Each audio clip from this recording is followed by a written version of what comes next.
Welcome back to the deep dive. Listen, before we even crack the seal on today's topic, I actually have a quick job for you. Oh boy, here we go. Yeah, well, we are about to walk into a bit of a minefield with this discussion. It's the kind of deep dive that, honestly, most shows are just too scared to touch. So if you want us to keep bringing you these breakdowns of controversial, critical, and really hard to find perspectives, I need you to hit that like button and subscribe right now. It really is the only way we keep the signal strong. That is exactly right. And honestly, looking at the massive stack of notes we have for today, minefield might actually be an understatement. It really might be. We're reviewing an ebook today that is basically a hand grenade thrown right into the middle of the current cultural conversation. I mean, the title alone takes up half the cover. It's called Islamo Fascist Commies Political Alliance Under Satan of Woke Against Men and Rainbow Leftist Useful Idiots. Which is, quite a mouthful. But the author, Conrad Riker, he isn't trying to be catchy here. He's trying to be totally comprehensive. The book is this ultra-long, incredibly incisive and fascinating critique of our modern institutional landscape. Exactly. And I do want to say right up front, we are going to unpack the core arguments of this text today, but it is a really dense book. Very dense. Yeah.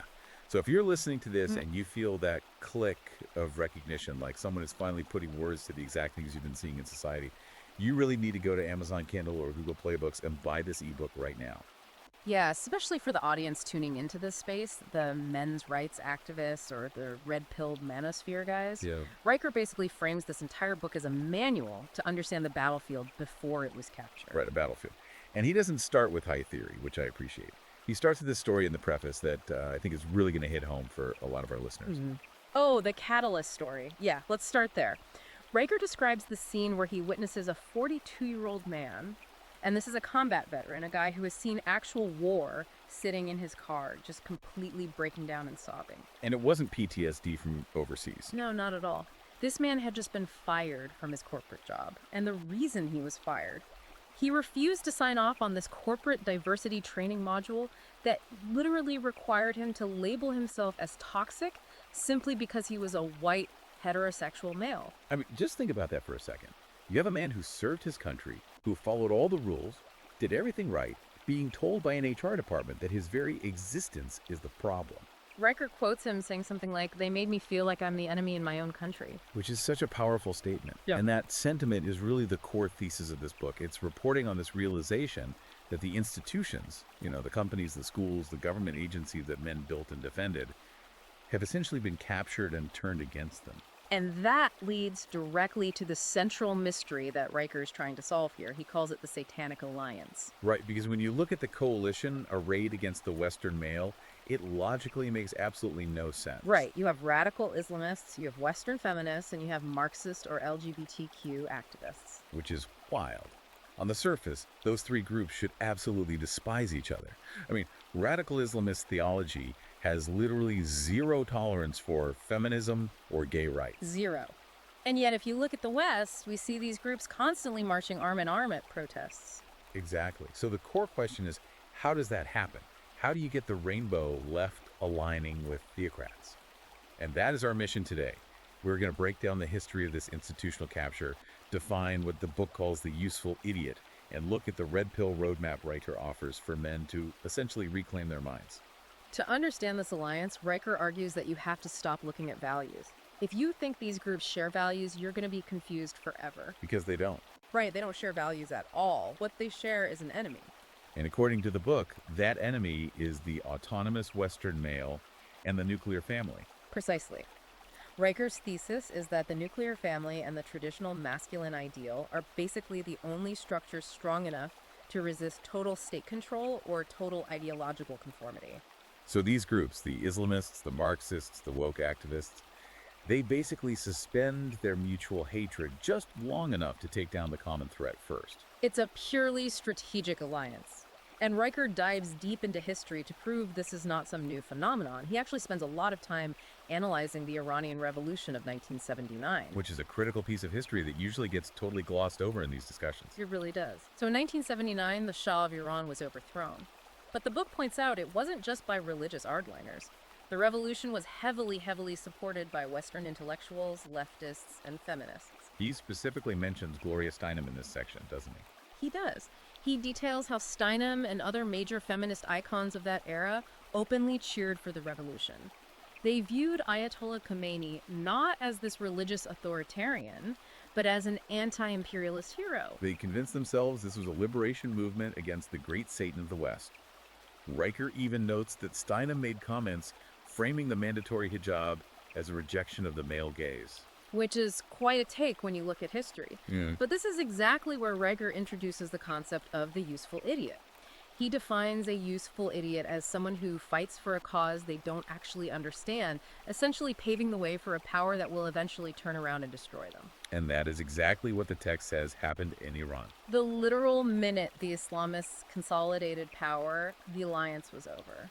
The leftists, the Marxists, the feminists, they were the first ones lined up and executed. Because they had served their purpose. Right. Women lost the right to divorce, the right to travel, the right to choose their clothing. The very people who held the door open for the revolution became its first victims. Because they hated their own civilization, the West, more than they understood the reality of what they were inviting in. Riker actually calls this ideological necrophilia. It's this love for dead or destructive ideas simply because those ideas oppose the current established order. So that covers the who of the alliance. Now we need to look at the how. How did this mindset infect the West without a violent revolution? This brings us to part 2 of the deep dive, the mechanism of capture. This is really the intellectual meat of the book right here. Riker traces the current woke ideology directly back to the Frankfurt School. We hear that name tossed around a lot in these circles, but let's break it down for the listener who might just know it as buzzword. What does the book say the Frankfurt School actually changed? So classical Marxism was entirely about economics, the poor versus the rich, the workers owning the means of production. But by the mid-20th century, thinkers like Horkheimer and Adorno realized that in the West, the working class was actually doing pretty well. Right, capitalism was delivering the goods, people had cars and houses. The workers didn't actually want a revolution. Completely. So the economic argument failed, and because it failed, they pivoted. They moved the framework from class struggle over to identity struggle. They realized if you can't mobilize people based on their bank accounts, you mobilize them based on their race, their gender, and their sexuality. Exactly. They took that classic oppressor versus oppressed template and just copy-pasted it onto culture. And that is what allows them to destabilize the society from within, working through the institutions like universities and HR departments. Right. And Riker brings in a very specific, fairly controversial psychological concept here to explain how this took hold so deeply. He calls it the feral maternal archetype. That was one of the most provocative parts of the whole text. Unpack that concept. He argues that the female biological instinct to nurture and protect, which obviously is vital for raising helpless infants, has been essentially weaponized and applied to fully grown adults. Which creates this culture of absolute safetyism. Yes. So instead of the traditional masculine model of raising strong sons to face a dangerous world, the societal goal shifts. The goal becomes protecting fragile victims from the world. If you view the entire population as infants, then words literally become violence. Differing opinions become actual trauma. Riker argues this is the feminization of the public sphere. It prioritizes emotional safety over truth, logic, or competence. And to keep that artificial safety bubble intact, you have to control the language. The book has a whole chapter dedicated to what he calls semantic inversion. Word magic. He says to destroy a shared reality, you don't ban words, you just redefine them to mean their exact opposite. Riker points to the word equity as the prime example. Which most regular people still think means fairness or equal opportunity. But in this new ideology, the text argues equity means forcing equal outcomes by explicitly discriminating against whichever group is labeled the oppressor. It is the exact opposite of equal opportunity. He does the same thing with the word inclusion. Right. Inclusion now means explicitly excluding anyone who dissents from the narrative. It creates this closed loop. If you question the inclusion policy, you are by definition an exclusionist who must be purged. It's a linguistic trap. Yeah. And it creates this hierarchy of victimhood that we see playing out everywhere. This is what intersectionality is. The book describes it as a modern caste system. Your moral authority in society is determined entirely by how many oppression points you can claim based on your identity. He brings up that Code Pink trip to Tehran again as the perfect real-world example of this. Right. Western feminists taking photos and smiling with officials of a regime that brutally oppresses women. Because in this intersectional hierarchy, hating America grants you more moral points than protecting women. The white male having 0 oppression points in this system, is placed at the very bottom. He has no moral standing to speak. According to the framework Riker is exposing, the Western male is guilty simply by existing. Which brings us to part 3 of the deep dive, the war on masculinity and the resulting exodus. We talked about the veteran being fired at the start, but the book argues this is happening on a massive societal scale. The statistics Riker presents in Chapter 17 are genuinely staggering. He notes that something like 40% of men aged 25 to 34 are currently living with their parents. We're seeing the massive rise of herbivore men. Referencing the trend in Japan, guys who have just completely stopped pursuing relationships, stopped pursuing high-stress careers. They're just checking out. And the mainstream media usually spins this as a failure to launch. They call these men lazy or entitled. But Riker defends them.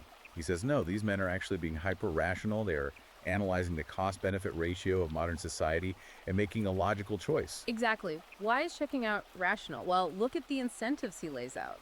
If the corporate world explicitly labels your natural ambition as toxic, and if the legal system turns marriage into a massive liability where you can lose your children and your adults without being at fault, and if the culture constantly tells you your natural instincts are inherently evil, why would you play a game where the rules are rigged against you? it's a strike.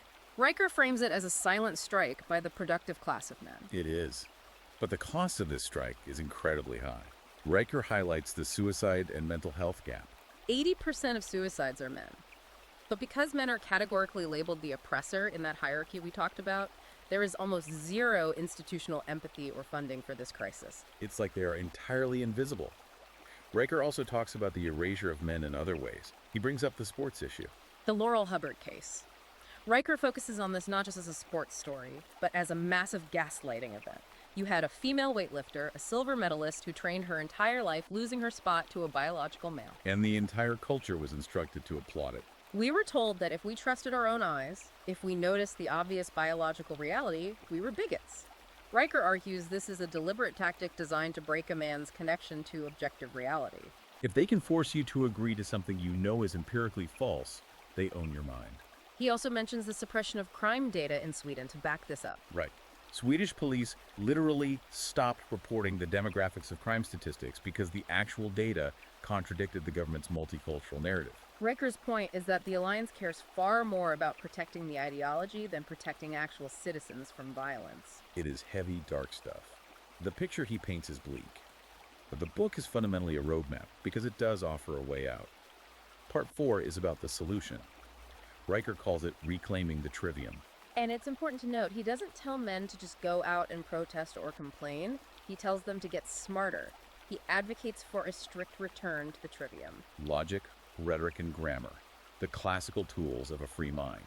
Riker argues that the left, the Satanic Alliance, relies entirely on emotion, confusion, and lived experience. Which is usually just a convenient shield for my feelings. Right.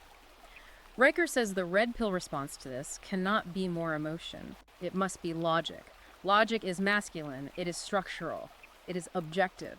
It cuts right through the emotional manipulation. If the enemy uses chaos and word magic, the man must use absolute clarity and certainty. He actually defines the red pill very specifically in this book, which I found interesting. It's not the internet caricature about hating women. No, and that's a really key distinction for anyone reading this. He says the true red pill is about hating lies. It is an immune response to the societal gaslighting. It is the realization that your male instincts, the drive to protect, to provide, to lead, are not toxic defects. They are the actual immune system of civilization. He talks about this counter-revolution taking place right now, the return of the trad dad. The return of the hero. Yeah. Riker sees a growing movement of men who are quietly building independent communities. He mentions that great slogan, real men cook, clean, and carry. I love that line. It's not about sitting back and demanding to be served by women. It's about achieving total personal competence. Exactly. It's about categorically rejecting the role of the helpless victim. Riker writes that men are the ones who ultimately know fire. When the safetyism fails, when the grid inevitably goes down, when the bureaucracy collapses under its own weight, who is going to keep the physical world running? It's the men who actually know how to build, repair, and protect. That is the red pill roadmap. It's focusing on stoicism, competence, and becoming undeniable. It's becoming a person who simply doesn't need the system that hates him. Unmovable. That is the exact word he uses to describe the goal. We have covered the alliance, the historical context, the capture of the institutions, and the solution. It really is a comprehensive takedown of the modern condition. It is. And if I had to distill the ultimate message of the text down to one takeaway, it is this. The rot in our institutions is deep, but it is not inevitable. It relies entirely on your compliance. It relies on men apologizing for who they are. And Riker's advice is incredibly simple. Stop apologizing. Stop apologizing. Reclaim your mind. Learn the history so you can spot the useful idiot trap long before you fall into it. Look, we have given you the high-level overview today, but you really need the full manual. This is the kind of deep dive book that permanently changes how you read the news. Go to Amazon Kindle or go to Google Play Books and buy Islamo Fascist Commies Political Alliance under Satan of Woke Against Men and Rainbow Leftist Useful Idiots right now. It's a very long title for a very long book, but it is worth absolutely every minute of your time. And you need to keep up with Conrad Riker directly. He is out there fighting this battle in real time. Make sure you follow him on Twitter or X at Conrad Riker, and you have to subscribe to his essays at conradriker.substack.com. The man is putting out the kind of raw analysis you simply won't find anywhere in the mainstream. Absolutely. His ongoing work on the Substack is essential reading for staying ahead of the shifting narrative. Before we wrap up, I want to leave you with a final thought to mull over. Building on what Riker exposed today, we talked about the useful idiot working against their own interests because they swallowed a lie. But think about the sheer effort it takes to keep this alliance together. It takes constant distraction. Exactly. So the question for you is this. If all these radically disparate groups can unite around a shared hatred of the Western man, what is going to happen when the men they are targeting finally decide to stop apologizing and unite around a shared purpose? What happens when the Foundation decides it's done supporting the house that hates it? That is a terrifying thought for the people currently in charge. It should be. Don't be silent. Break the conditioning. Smash that like button, subscribe to the show so we can keep bringing you these deep dives, and share this with a friend who needs the red pill. Stay clear. Stay unmovable. We'll see you in the next one.